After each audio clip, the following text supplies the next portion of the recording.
Oi, meninas! Hoje a gente vai falar um pouco sobre a lição 3, é Direito Meu, que fala um pouco sobre cidadania. Bom, a gente vai começar lendo uma definição muito simples de cidadania.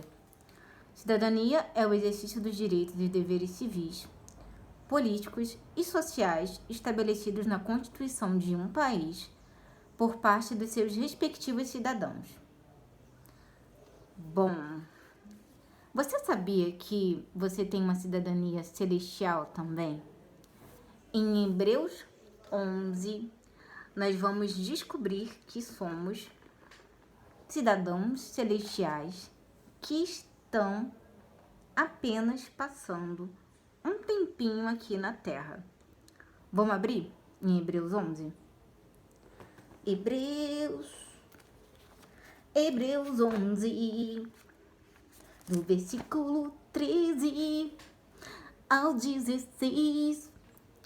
Todos estes morreram na fé, sem ter obtido a promessa, vendo-as, porém, de longe e saudando-as, e confessando que eram estrangeiros e peregrinos sobre a terra. Porque os que falam desse modo manifestam estar procurando uma pátria. E se, na verdade, se lembrassem daquela de onde saíram, teriam oportunidade de voltar. Mas agora aspiram a uma pátria superior, isto é, celestial. Por isso Deus não se envergonha deles, de ser chamado seu Deus, porquanto lhes preparou uma cidade. Bom, meninas, vocês são acima de qualquer coisa, filhas do Rei da Glória, filhas de Deus. E como filhos de Deus, vocês têm direitos e deveres quanto à Constituição que ele deixou para nós, que é a Bíblia Sagrada. E bom, diante disso, aconteceu uma coisa interessantíssima com o nosso queridíssimo apóstolo Paulo. Bom, o texto bíblico básico dessa lição é Atos 22, do 22 ao 30, onde acontece o seguinte: Paulo estava em Jerusalém manifestando a cidadania celestial dele. Renata, como é que a gente manifesta a nossa cidadania celestial? Representando Jesus, representando o Rei da Glória, representando o seu Pai. Bom, Paulo estava testemunhando sobre a sua conversão. E, bom, ninguém gostou da história, ninguém gostou daquilo que ele estava querendo pregar para as pessoas. E por conta disso, queriam que ele fosse morto. E, bom, o governo que imperava sobre Jerusalém na época era o governo de Roma. E os representantes desse governo viram que estava acontecendo a confusão no meio daquele pátio e pegaram Paulo para interrogá-lo. Mas como era o interrogatório da época? Bom, o interrogatório era assim: você prendia uma pessoa e açoitava para que ela dissesse a você o que ela tinha feito. Bom, Paulo, ele tinha nascido em Tarso e por conta disso ele era um cidadão romano de nascimento. E por esse direito de nascimento ele só poderia ser açoitado e interrogado se ele passasse por um processo de julgamento. Então nessa passagem de Atos ele não é açoitado justamente porque ele mostra para as pessoas que estavam para fazer isso com ele, de que ele era cidadão romano e ele tinha direitos. Bom, assim como Paulo, você tem direitos e deveres perante a Constituição desse país. A gente está num país de regime presidencialista e de caráter democrata, ou seja, você tem direito de votar, não agora, mas no futuro. E esse direito manifesta a sua participação como povo na constituição de leis, na constituição de direitos e deveres e na constituição de normas, até normas gerais do dia a dia. Você pode, inclusive, votar para o conselho tutelar, para que você possa nomear representantes que façam o melhor por crianças e adolescentes. E você é protegido pelo ECA, que é o Estatuto da Criança e do Adolescente. Bom, como cidadão da terra, como cidadão brasileiro, nós temos o direito de votar e nós temos o dever de cumprir tudo aquilo que está na nossa Constituição. Bom, assim como na Constituição terrena, nós temos a Constituição celestial, que é a Bíblia, que está para nós cristãos acima da Constituição dessa terra. E por conta disso, nós devemos, principalmente quando a gente vota, principalmente quando a gente manifesta o reino, representar Cristo. Então, quando algum dia vocês estiverem diante de uma urna para votar, é dever seu proteger a nossa Constituição, votando em pessoas que representam os nossos valores, que representam aquilo que somos. Então, quando isso acontecer na vida de vocês, nunca se esqueçam que, acima de qualquer coisa, vocês são peregrinas nessa terra. Vocês estão aqui de passagem.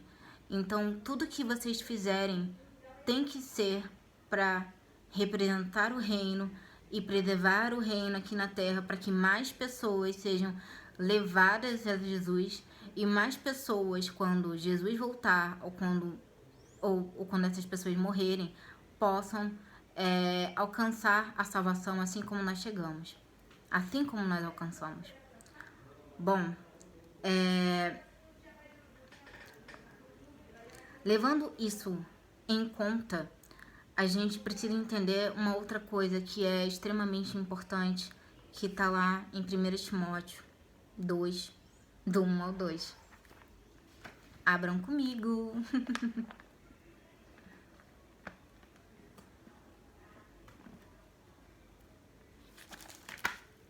Diz assim: antes de tudo, pois, exorto que se use a prática de súplicas, orações, intercessões, ações de graça em favor de todos os homens, em favor dos reis e de todos os que se acham investidos de autoridade, para que vivamos vida tranquila e mansa, com toda piedade e respeito.